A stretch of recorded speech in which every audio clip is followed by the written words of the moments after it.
Good morning and welcome back. It is good to see all of you back. I hope this Thanksgiving break was restful, and it's good to be in chapel this morning. I'm going to ask you to just go ahead and be quiet for a moment, and we're going to go ahead and get started and have an opening prayer. So let us pray. God, as we come together after a well-needed break, thank you for the wonderful community we are able to come back to. Give us open hearts to what you have to offer today. Thank you for the talents and gifts you have given us, and I pray that we may all live into these gifts that bring joy and share your light. Thank you for the abundant of ways we are able to worship you. Be with us today. In your name we pray. Amen. I'm so excited to introduce our guest speaker this morning. He's coming to us from Portland, Oregon, and we're excited to have him here. Yeah, Scott Erickson is here. He is an artist. He's a visual artist, and he works at the intersection of art and spirituality. And so it's so great to have him here, and we are really looking forward to what he has to share with us this morning. So will you help me welcome Scott Erickson this morning?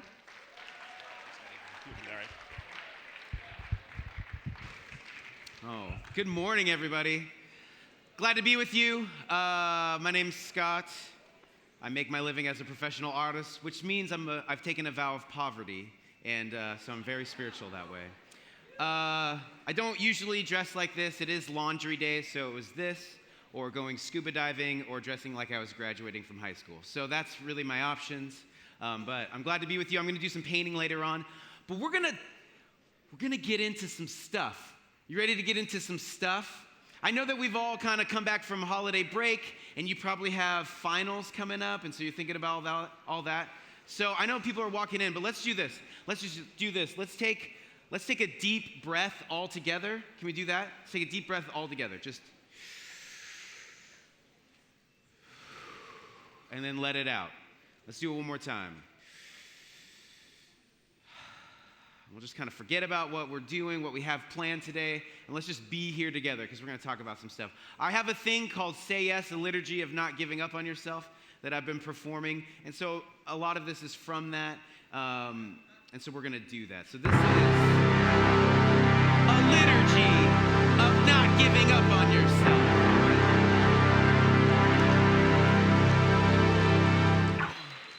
So, when I was in college, I lived with 4 other guys who I'm still really good friends with. We're all married, and there's a larger group, and every year we still get together in January. We rent a house on the Washington State coast, and we spend time together. We have dinner together. And it's a super fun time. We leave all our kids at home, and we can just be ourselves again.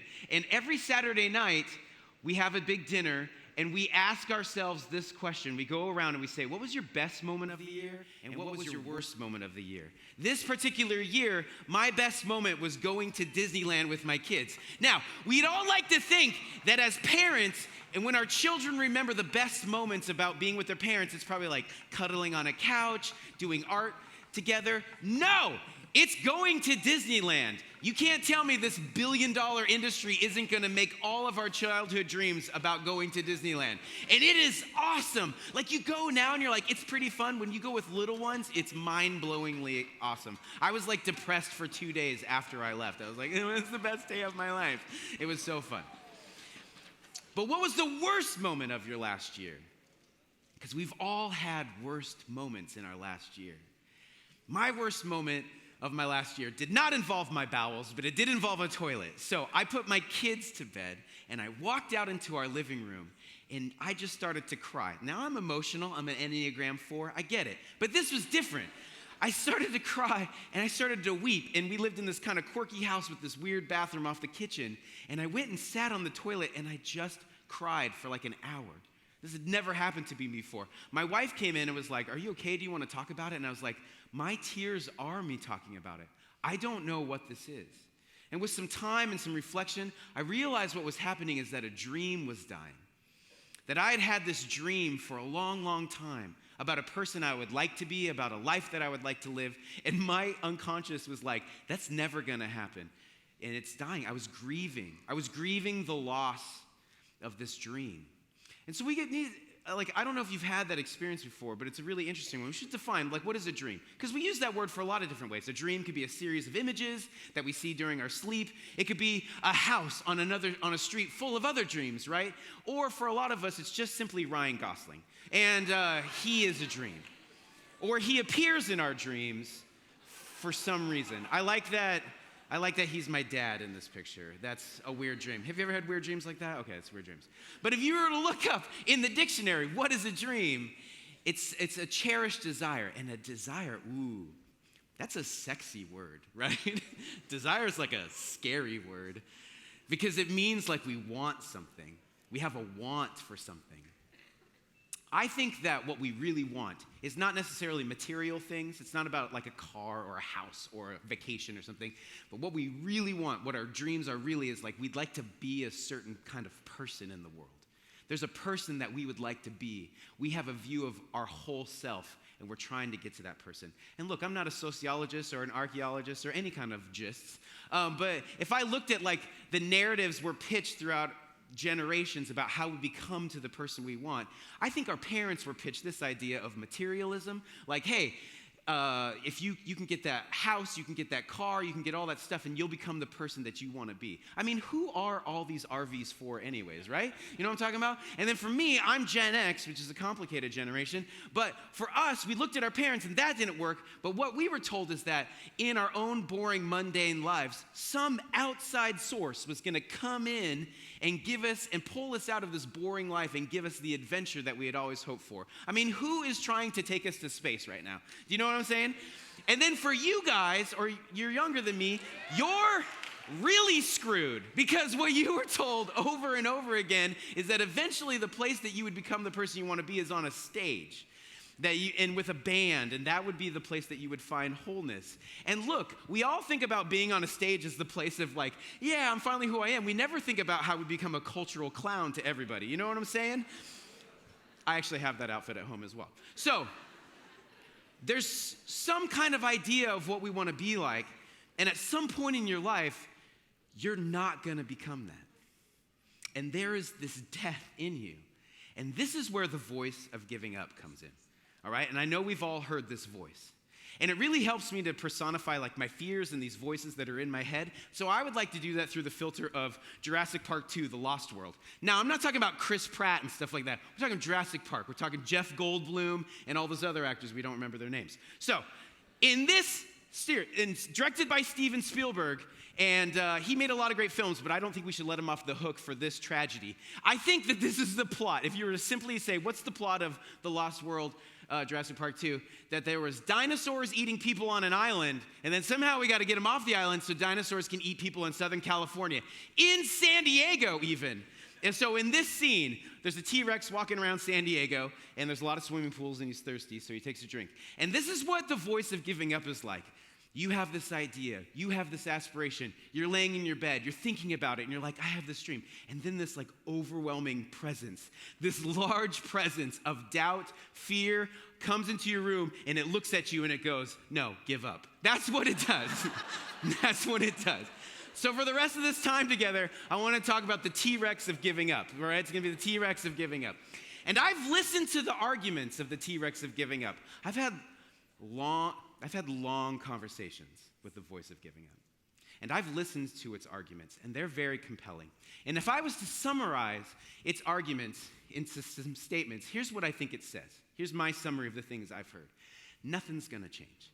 This miserable moment you're in, the misery of your life, that's going to be the rest of your life. It's never going to change.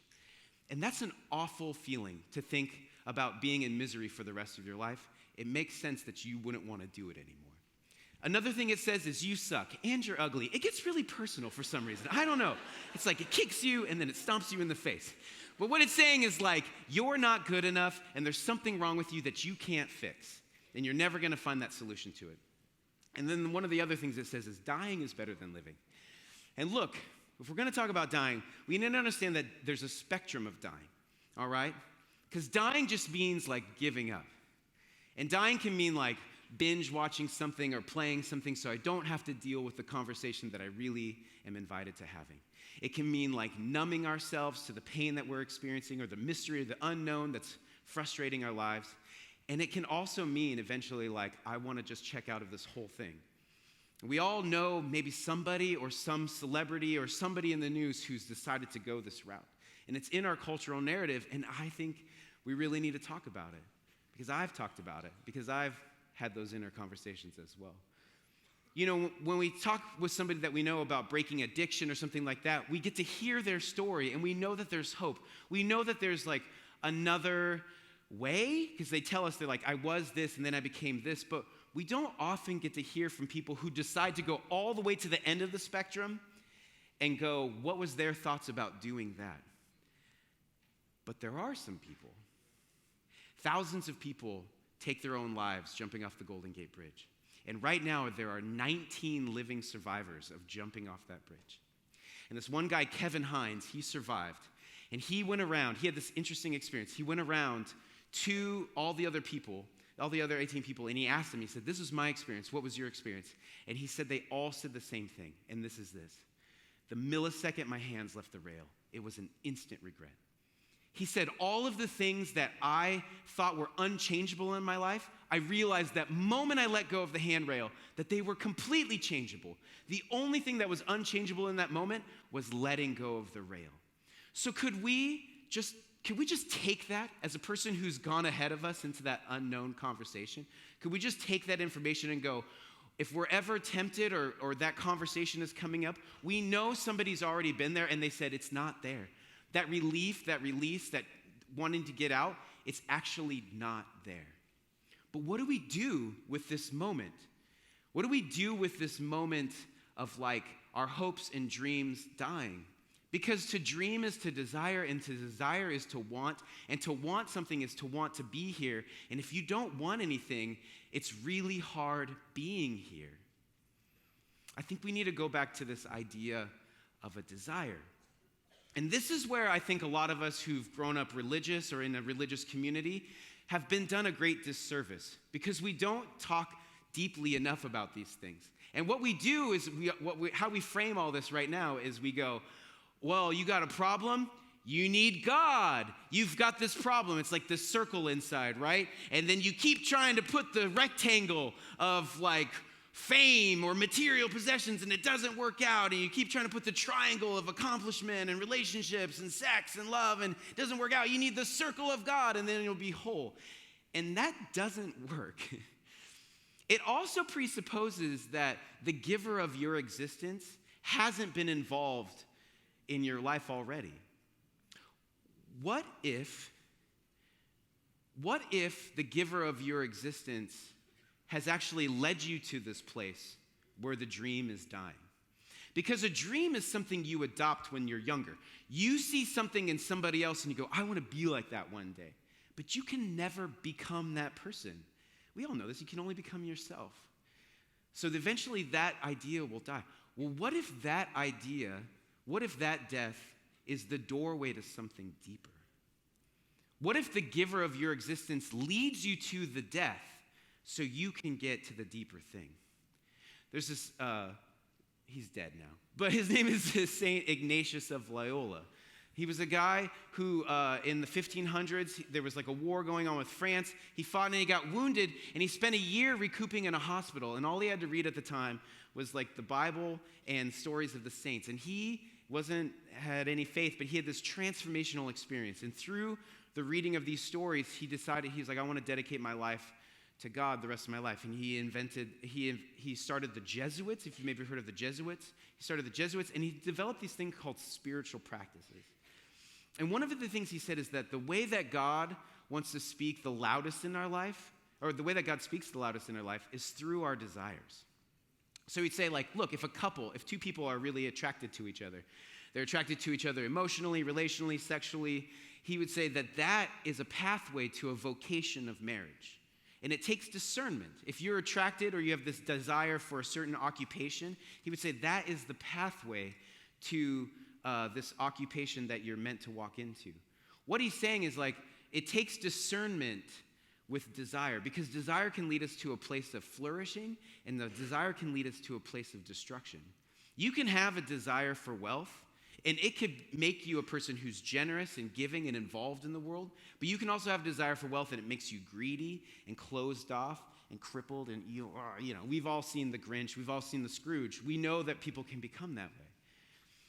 But this pathway, this hidden pathway that's been put inside of us, this desire, is leading us into this place. So I wonder if we could take a few minutes to kind of talk about some of the things that the voice of giving up says, because I actually think that what it's saying is the doorway to a deeper conversation with our existence and the giver of our existence.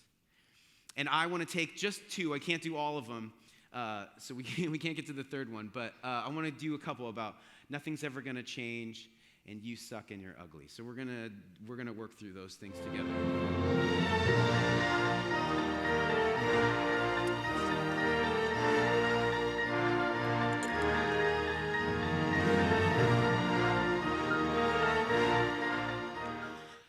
My wife took our kids one hot summer Portland summer day. Yeah, it was redundant. And she took them to the zoo. And it was midday, and there's a really great lion pen, and they were all sleeping by this big window in the shade, taking a nap, and so the little kids can look at them like that. And she said she was there with our kids, and there was this woman next to her who had two kids as well. And she said that this woman looked like she had it together, all right, And her little son says to this mom, to this adult woman says, "Mommy, why do these lions not have manes?" And this adult says to this child, "Well, it's hot out, so they shave their manes to keep them cool in the summer." Lions are from Africa. Do you know what I'm saying? And hot in Portland compared to the Serengeti. My wife just says to this mom, she says, "Oh, I think these lions are female lions." And the lady I know, half of you are like, "Do they shave the lions? I don't know why they don't know." If you remember this, you're set for life. She goes, "I think these are female lions." And the lady goes, "Oh, thank you. Besides right now, when has your knowledge of lion manes ever been tested? This information could have stayed in this child through adolescence, teenage years, very well into college. What happens at college? You fancy other people. Then he sees a woman that he wants to take on a date. What's a good first date that's not too creepy and you can have a conversation, walk around? Go to the zoo! And they're walking around the zoo and they're talking and they're getting to know one another. There's some lulls in conversation, but they keep going. Eventually they end up at the lion pen. And then there's another lull in the conversation. And so he's searching his brain. What do I know about lions? I know something! And then he's about to, do you understand my wife saved his future sex life? This could be the woman that he married, and she stepped in and set him on a different course. We know lots of things. We know lots of things right now. There are 3,000 books published every day. There's more information in a New York Times Sunday paper than there was in the entire ancient world put together. We know so much. We take for granted what we know. Right now, I could ask each one of you, describe the digestive system to me. And if you maybe forgot some of the words like esophagus, stomach, intestines, all that kind of stuff, but you could describe it for me. At a certain time in history, do you understand you would be known as a wizard? But we just have that information sitting inside of us. The thing is when we hear the words from the voice of giving up, from the T-Rex of giving up, nothing's ever going to change. It's not an information problem. It's a narrative problem. We try to solve it as I just need to know more things. But it's not. It's how you're talking about how you live in the world. Look, and we make narratives all the time. Mostly our narratives are dictated to us by what we were told as kids, what we were told in our families. In fact, Carl Jung says this: until we make the unconscious conscious, it will direct your life and you will call it fate. We make narratives all the time. Your eyes and your ears and your senses, all of that is figuring out if you're safe in the world, which is helpful, right? But it's too much information to take in, so our brains are synthesizing it, and they're saying, yes, chapel, it's safe. Kind of. Most of you sat in the back because you're I don't know. Or I just want to fall asleep, which you're welcome. So, like, these narratives are happening, but, so, when you walked into this room, there wasn't any, like, wild wolves up here, and you're like, I think I might die, I might get eaten alive. Like, that didn't happen. You were unconsciously making narratives all the time. But we're also not just making narratives about our safety, we're making narratives about who we are, what our value is, what our potential is, where we're going in life. And we're narrative-making machines that we've made up. We've constructed. It's all made up. All of our narratives are made up. And you've made up a narrative about who you are and what you're capable of doing. And nothing's ever going to change as a made-up narrative because things are always changing. But maybe is there like a helpful way that we could break out of these narratives? And I would like to submit to you that we need to pay attention to wonder. Now, we think that what we're really interested in is what's the meaning of life. I don't think that is. I think what we're more interested in is the actual experience, the rapturous experience of being alive. And that's what wonder is. My wife and I took a job in Houston, Texas, which is a whole other story, but we lived in Seattle. And so on our way down, we decided to make a little road trip out of it. And we ended up in Idaho one night, and we camped at this place called Craters of the Moon. Thousands of years ago, this volcano blew up. There's no vegetation. It's just lava rock. And it's one of the least light-polluted places in the United States. It's really, really dark. So they're like, hey, the stars are amazing here. And we were like, cool, let's stay up and do it. And look at the stars. And we were married. Hey, it's holy. Oh, great. Let's add some other details. So we shared a bottle of wine. We couldn't stay up very late. We went to bed. At 4 a.m, we're both like, I have to pee. And so we unzip our tent. And we look, and it's this. It's this. I grew up in a city. There's only like 16 stars in the sky. You know what I'm saying? This is what the norm is.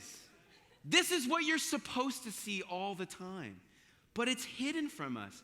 And what wonder is wonder is stepping out for a moment of the narrative you've given yourself and just being alive. Just being aware of what it means to be alive. And we've all had this experience at a concert where the music and the sounds and the audience, all of a sudden it mixes together and it transcends the experience and you're just like, I'm here, this is amazing. Or maybe going down to the ocean and maybe some of you surf and you get out in the water and the tides are moving and all these things are happening and you forgot about what you're doing. You're just in that moment being alive. And you're so glad to be there. Look, familiarity kills wonder. Familiarity is helpful, like at night in your house and you got to walk to the bathroom, you don't want to stub your toe. That's helpful. It's not helpful when you're tired of the relationship you're in. It's not helpful when you're bored with your own life because you're bored with a narrative. I wonder if there's like a hack we could do, like a way to break out of this narratives. And I figured it out, how to do it. And I've been practicing it for the last couple years. So here's this artist named Scott Lisfield. He's really great. So he paints this astronaut walking around our world. It's really fascinating. Like, I think this is probably some new development in Los Angeles. But he just shows this astronaut walking around the world that we live in. And all of a sudden, we're able to view everything with different eyes, right? Because we're viewing it as a visitor. We're not viewing it as somebody who's here. We're viewing it as somebody who's like, what is this magical place that makes all these burgers monster style? You know what I'm saying? I think we need to become astronauts of wonder in our own lives. And we need to become visitors to our own lives again. We need to look at it at different eyes. Because unknowing is the doorway to wonder. If you find yourself bored and like nothing's ever going to change, just start asking yourself, well, what don't I know? What don't I know about what I could do, these people I'm with, what's the scenario, what's going on? What don't I know? And as soon as you begin asking that stuff, you start breaking apart this narrative you've constructed. What I don't know. So I noticed that I'd said something to myself under my breath, and I caught myself one day, and I said, I would say, I'm never going to be a great artist. And I was like, what? What's that narrative? Where did that come from? Well, there's some things to back it up. I never did extended education in art. I've never sold anything for lots of money. I've never won any awards. All these validators and stuff like that. And so I developed this, and there's lots of artists I love, and I'm like, they're amazing. I'm not amazing. So I developed this narrative that was like, I'm never going to be a great artist. And I was like, that's not necessarily true. Could I change that narrative just a bit to give me more hope? So I said, I'm on my way to being a great artist. I'm on my way. Do you see what that change does? It says, I don't know what the destination is. And it gives permission to fail at things because I'm like, hey, I'm just on my way. I'm just learning. This isn't a validator to that I'm not good enough. I'm on my way. In fact, I made a t-shirt and I wear it at night. It says Future Famous Dead Artist, because I'm like, most likely if my work ever takes off, it's going to be when I'm dead. So it's like a joke that I tell myself in the morning when I'm making coffee, like, hey, you're on your way. You're on your way. You don't know what's going to happen. What others don't know. So many of us in this world have to ask that same questions about ourselves. And the interesting thing is that, like, when we start asking ourselves, like, oh, are we on? Hi. Hi, everybody. It's me, Scott from the past. Oh, man. Hi, Scott from the present. How's he doing, everybody? Is he doing all right? Yeah? How do you feel like you're doing? I think I'm doing okay. Uh-huh. Did you, I did. XYZ? I did, yeah.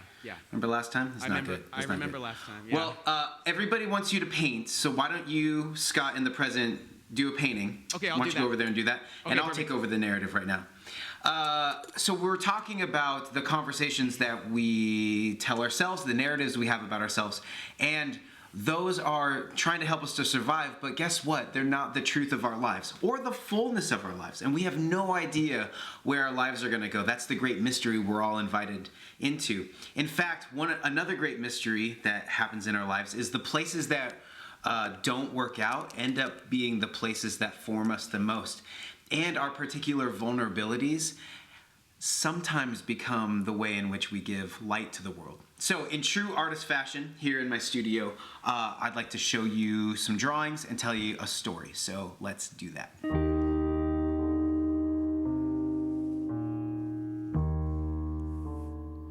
Once a great ship was built. It was strong, mighty, something to behold. And it was given a great purpose: to deliver important seeds on the far side of the ocean. The ship celebrated its great purpose. It thought, how great of a task! I must be valuable. Look at this great purpose I was given. This is what I was meant to do. So it set sail. On its journey, an unforeseen storm came upon it. It thought it could handle it. It was sure it could handle it, but the storm was much bigger than it planned for. It couldn't control the situation. The ship was wiped out by the storm. It found itself wrecked on some rocks. It couldn't move. It couldn't go anywhere. The great ship was lost in the ocean. As it sat there for a long time, it sat with its failure to fulfill its purpose. But something unforeseen happened. Slowly the water seeped into the seeds, and they began to germinate and grow. They grew and grew, and over time, there was a large forest. One day, another ship came passing by, also broken and floundering from an unforeseen storm. It came to the broken ship island and asked, "May I rest here a while? I'm so tired from my journey." The great ship replied, "Sure, by all means." As the new ship rested, the great ship gave some of its wood to build a shelter for the crew of the other ship. They stayed a while. After they rested and were healed, the new ship left renewed for its journey. "Thank you for your hospitality. You really helped me." After a while, another ship came by. That ship also asked if it could rest for a while. It had been bruised and battered in a storm too, and needed a place to be. The great ship took some more of its wood and built another shelter for the much larger crew. When it was healed, it also went on its way. This kept happening. New ship after new ship kept coming, all injured by an unforeseen storm and needing a place to be for a while. The great ship realized that it had something to give, a place to rest, and solidarity from being wrecked as well by the unforeseen storms of the great sea. Pretty soon, the great ship decided to build a lighthouse so that all ships passing by that way could find a place to be cared for, to rest, and then continue on their journeys. Throughout the years, the great ship cared for many, many broken and bruised ships. This was a quizzical mystery to the great ship. Out of its own wreckage and failure, it became a gift to others. It always wondered if this was the purpose all along.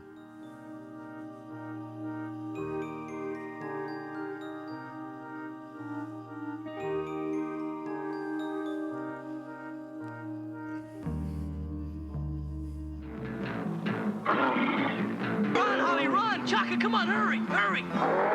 Kids think they can play tag with a Tyrannosaurus.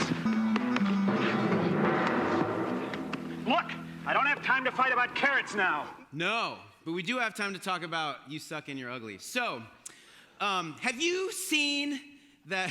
What's my next slide? Oh, perfect. Oh, no, this is what I want to talk about. Look, okay, there's this weird story in the Bible. The Ark of the Covenant, the Ark that melted the Nazis' faces off in Raiders of the Lost Ark. It gets lost. It gets lost, and they don't know where it is. And then somebody finds it, and they bring it back. And they bring it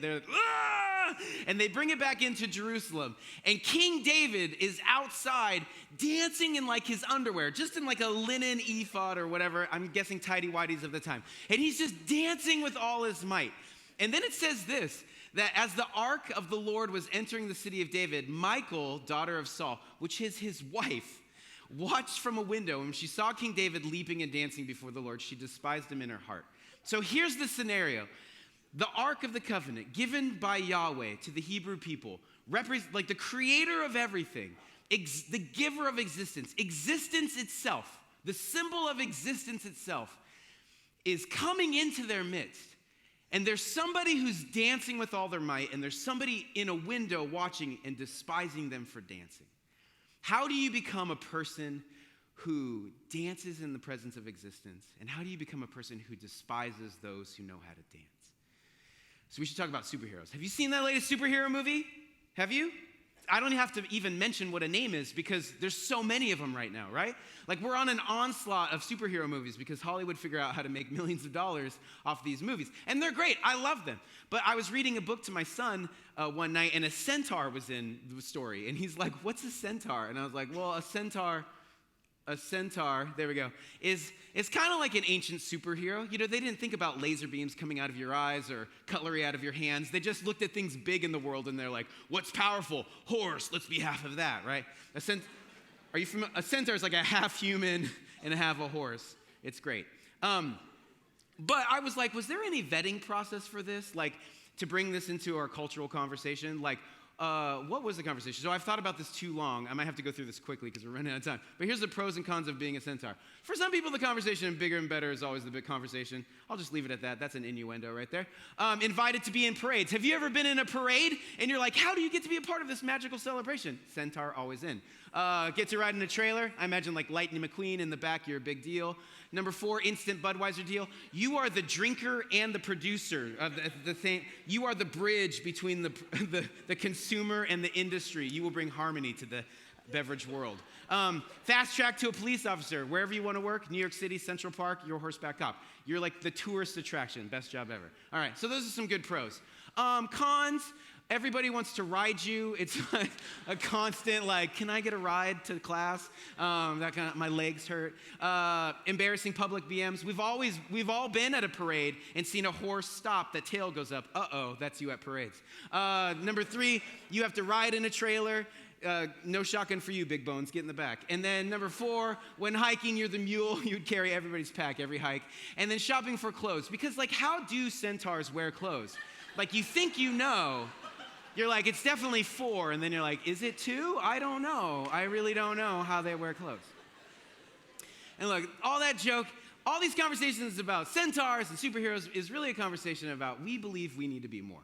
Like when we are looking at the path of our life, we look around, when we're seeing all that it's going to take to be successful, whatever that is for ourselves, we really believe, we're like, I don't think there's a path for me. I don't really believe there's a path for me. And so what we do is we look at other people who are successful and we go, what's their path? What should I do?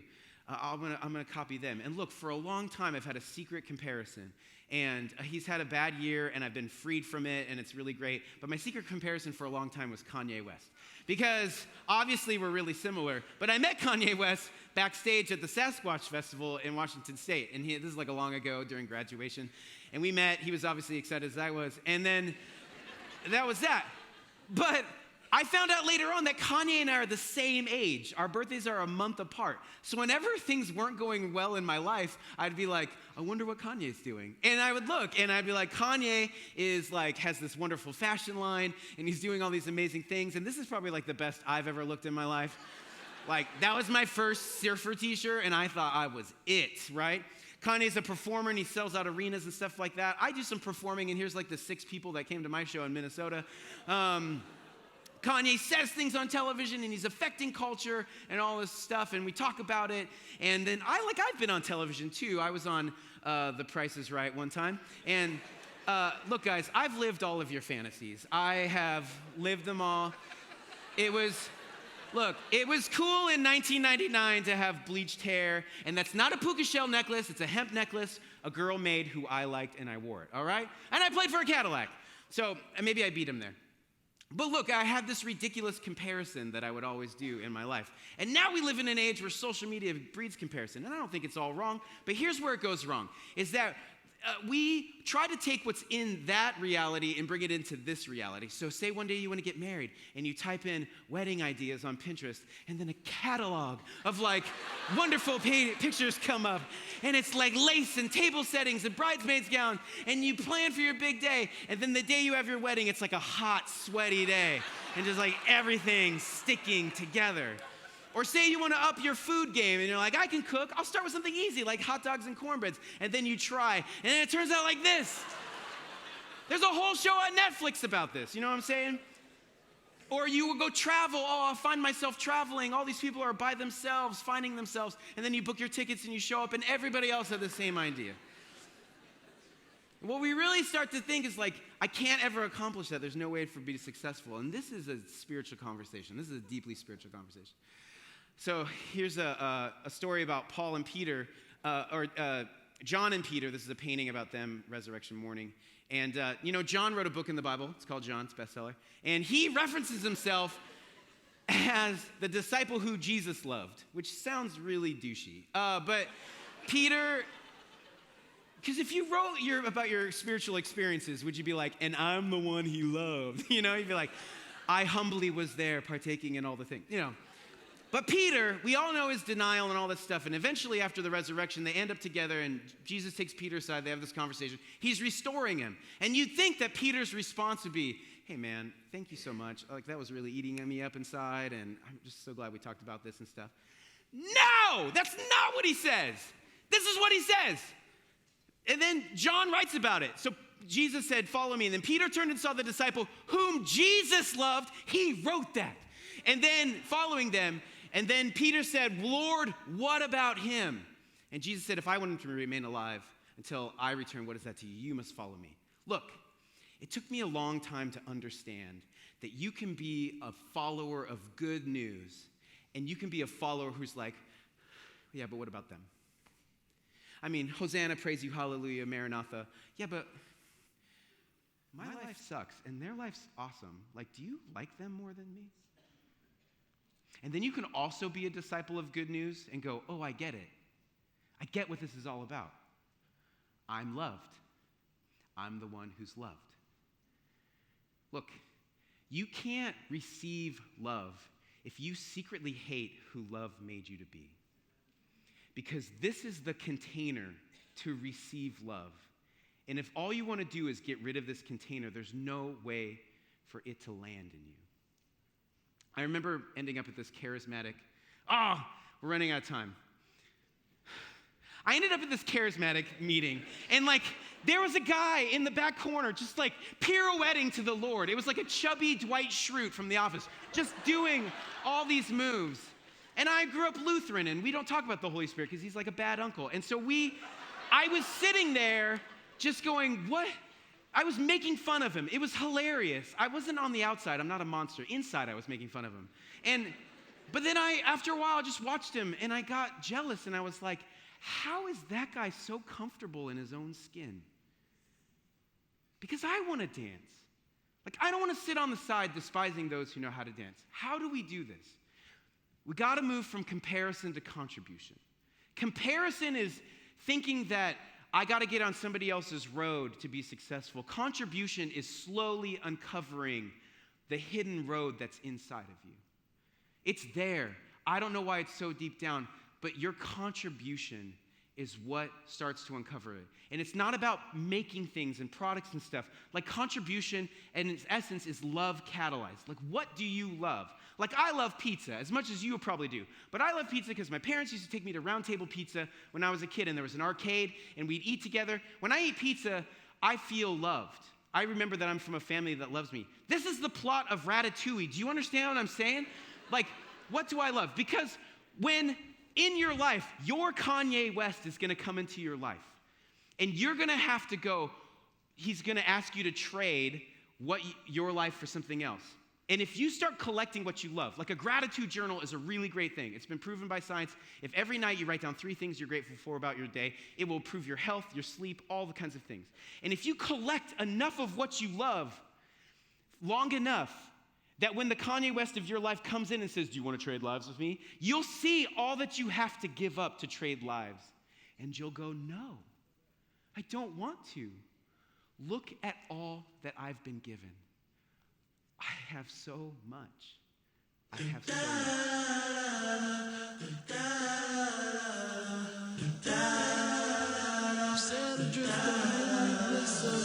I love this song by PM Dawn, Hook by Human League. I love it because it reminds me of my junior high crush, Lynn Marth, which never amounted to anything. But I love the feeling because to deeply love something is the best feeling of all. Because to love is to desire, and to desire is to want to be here. And this song reminds me of what a joy it is to be here. My favorite smell is low tide. I love low tide. I grew up in a small Pacific Northwest town called Mukilteo, and so the smell of salt and decay was always in the air. Low tide is magical because it reveals a world that is mostly hidden. And to walk around the tide pools and scattered kelp beds and witness a hidden world is to remember that what we see is not all that there is. I love rolled up socks. I love plastic sandwich bags with or without sandwiches in them. I love a good rainstorm. I love the way my body feels after a long swim. I love my body. Well, I'm trying to. Like, I've been programmed to see it as not good enough for so long, mostly in Speedo situations, that I forget what a joy it is to be incarnate in such a magical biological masterpiece. Like, I remember this the most when I hug my kids. I love this moment when I was laying with my daughter when she was a baby on our bed, and I heard the voice of God tell me that she was going to be a gift to the world. And when God tells you a secret like that, you never forget. I love church. Not necessarily what we've made of it in America. All of that fluff can fall away as far as I'm concerned. But I love what happens to my eyes and my ears and my heart when I'm in the midst of a gathering. The poet Rilke has a poem that says, "Where are we going on this glorious journey? To your house, of course." I believe this poem the most when we gather in its holy name. I love you, giver of existence. Even though I have some deep, deep questions about your invisibility and the suffering of the world and the absurdity of salmon migration, like, I see that you have given us the gift of existing. And admittingly, it's trying at times. Like, there's so much loss. Like, there is so much loss. But what a gift to receive, and what a world to love, and a cup to drink deeply from. Thank you for my life. This one, with its dad tummy and its 40-year-old knees and a proclivity to melancholiness because I'm a 4, I'm glad to be alive. We, as your people, we want to dance in your presence. Come and dance with me. Not because it's a religious thing to do, because it's something that lovers can't be stopped from doing.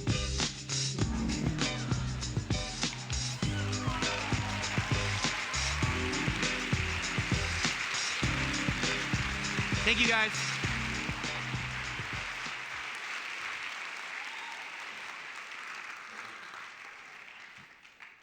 The only way through is through. Nothing's ever going to change.